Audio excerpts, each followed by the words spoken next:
What better way to start a house tour than when in the garage? Because if you show what's in your garage, then you probably can talk about the rest of your house easy.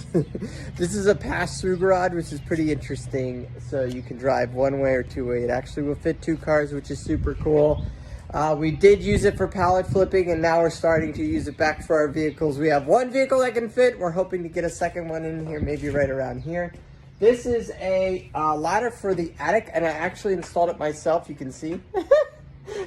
There's the hole. But the hardest part was figuring out how this whole like contraption worked, because it was like this alignment and things and getting this level.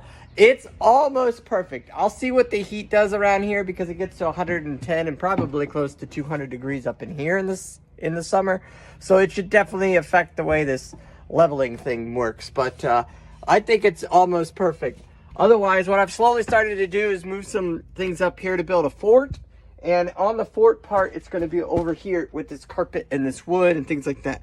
That was my other entrance to the attic. And that was just straight. You just had to get a ladder and climb up it and hope that you could get up in the attic. It was pretty much a mess.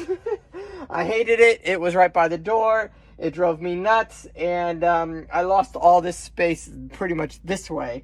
Now I'm forced to go that way. And I have a whole lot more space that way. So we're going to check that out. But let me show you this hole first, because this is pretty crazy. All right. So this is the hole. And it was actually only a quarter of the way, which was a little tiny attic. You can see right there. You see that hole right there? This is where the attic was. It was just this little itty bitty thing. And we couldn't fit like suitcases, the tree, and things like that. So I cut it out, and then obviously just didn't add the trim back. So, because we ran out of trim pieces that matched. So I'm going to do that, and then I'm going to cover that up for the summer. That's the goal. We got this light installed, which was great. That adds an immense amount of light. And we had another light installed right here, but that light didn't work out so good because of the attic. You can see the frame still for it. Now, as far as smart garage, I do have a smart garage of my own making, because I have the 2 original garage door openers, and I wanted to make them smart, so I bought 2 attachments. You can see them hanging right here, these 2 attachments, these white things. And then those are actually set upon smart breakers, basically. And those just reset every night, so it resets the whole system every night. Instead of pulling the whole power, it pulls the power to the smart system, which then controls the garage door openers, which work on our phones and Siri and things like that. So that's super cool. I love it. It's my own little creation. It's, I would say, probably flawless at this point. It did require me hours and a disaster mess, but I finally figured it out. We put this power strip up there to be able to do that. I just wired it into 2 studs, basically. It stays out of the way. It doesn't get in anybody's way. It's way up there. It's not like the cleanest, but it's a freaking garage, so who really cares? Otherwise, these are pretty large garage doors. I would like to insulate them or make them like that tint, you know, but that's going to be so expensive. So we can walk through the other side here, and then you can see mainly what the front of the house looks like.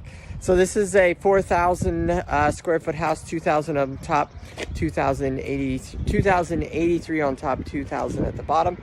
It is 6 bedroom, pretty much 5 bedroom, but you can make it a 6 because of this extra bonus room that we have.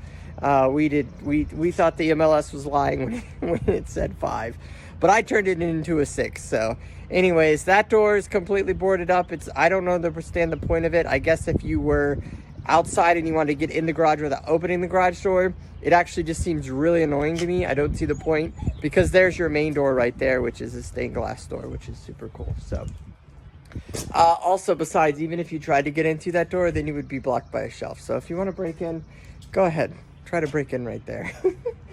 Otherwise, honestly, the best part about this garage is that I can just be in my front yard and walk, and I have my driveway, which is then turning it myself into a turnaround driveway, and then I can turn around and leave. But now I'm considered at the whole other side of the house, which I have my second driveway, and that goes down to the other parts of the house. So please like, follow, share, stay tuned. I'm going to talk all about the house and how I absolutely hated buying a house, because I couldn't stand buying a house. I always wanted to rent because I wanted everything taken care of. Always, I wanted my microwave to be replaced. I never had to want to worry about a roof. I never wanted to do anything. I hated the thought of buying a house.